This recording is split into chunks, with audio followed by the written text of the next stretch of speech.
We're saying it's not about money. It's not about money, it's about the people. In the last presidential election, nobody talked about the children on the street. Nobody talked about the homeless. Nobody talked about the people I service every day.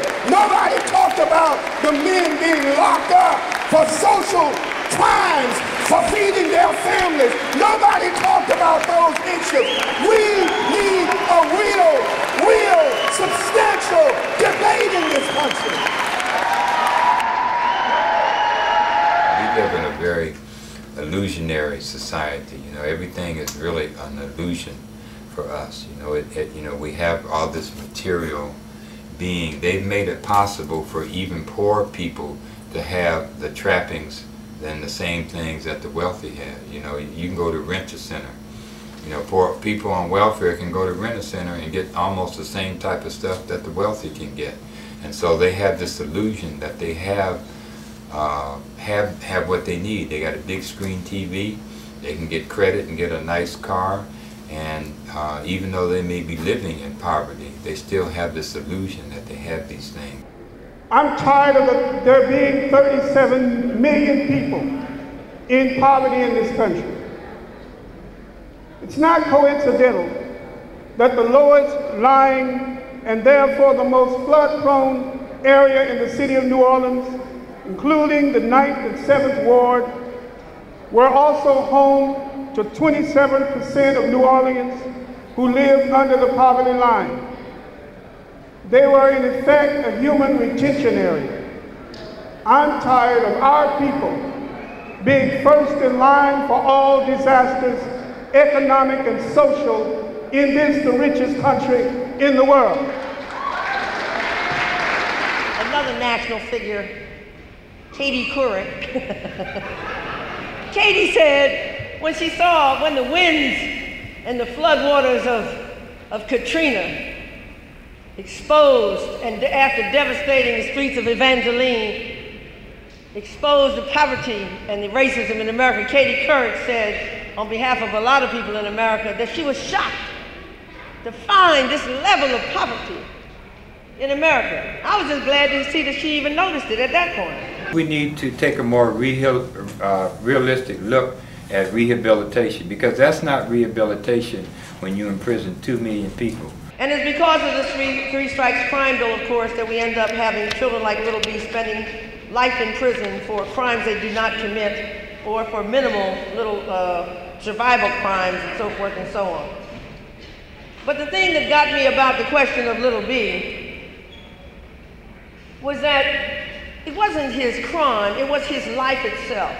It was from the very inception he was condemned to death. From the day he was born, he was condemned to die. His life was Kafkaesque. He was born in 1983 at the height of the age of crack, also known as the age of Reagan. He was born in a ghetto. What are we doing with ghettos in the United States of America? We had massive poverty there, no fresh food. You know, people want to tell me, well, we should eat vegetarian, we should eat better foods. How are you going to get some better food in the ghetto? Where are you going to get some fresh vegetables? All you can do is go to the store where you can buy a pig's foot in a jar, where you can get some human hair, a beaver, or some weed. That's just about all you're going to get in the ghetto stores. You're not going to get any fresh food. You're not going to get any medical care.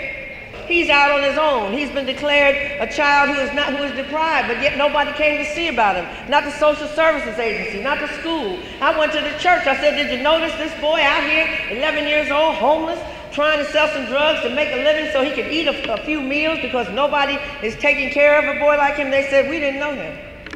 Sort of the way Peter didn't know Jesus. They denied him like Peter denied Jesus. So when he was arrested at 13 years old, people hated it, the idea that there was a Little B, and the blacks especially. They were ashamed, and they were putting everything on his head, all the problems of black America. Black people were coming along with the Klan and all the races of America, and even we were calling for the rope. Even black people were calling for the rope because we had condemned all these millions of Little Bs to live in the ghettos of America. And nobody had a dream for Little B anymore. Nobody even thought about him. So when I met him in 1997, and I tried to tell him that I had come to see about him because I wanted to do something for this one child, And he looked at me in wonderment. I said, if you're wondering what this old broad is doing here, coming to see you, I want you to know that I'm here to ask you for your forgiveness. I'm here to tell you that we really believed that we were going to change the world. We thought it was going to be better. We put everything on the line. We lost people. We shed blood. We thought change was going to come, and here you are, all these years later, living in a ghetto, living like a dog, being abandoned by everybody. And what's worse, there are millions of little bees, and nobody has a dream for them anymore. We obviously do not have a good idea of what rehabilitation is about. And I think that, you know, part of our culture is that that we really we have this thing about punishing people, and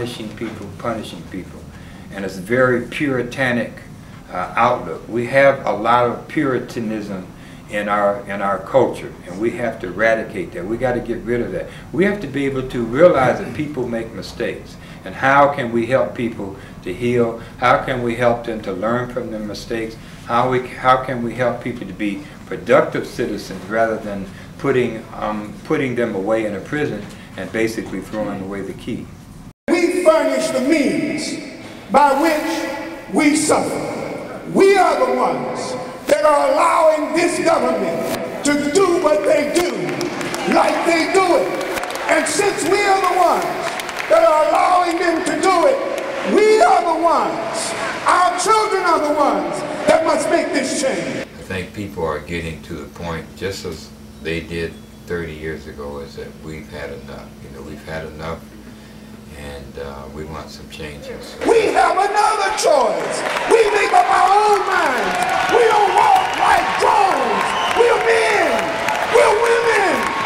Because one thing that the Black Panther Party did was dedicate itself to working for the people and working for poor people. If you go to any elementary school, any school in this country, you will see kids that are eating lunch and eating breakfast free.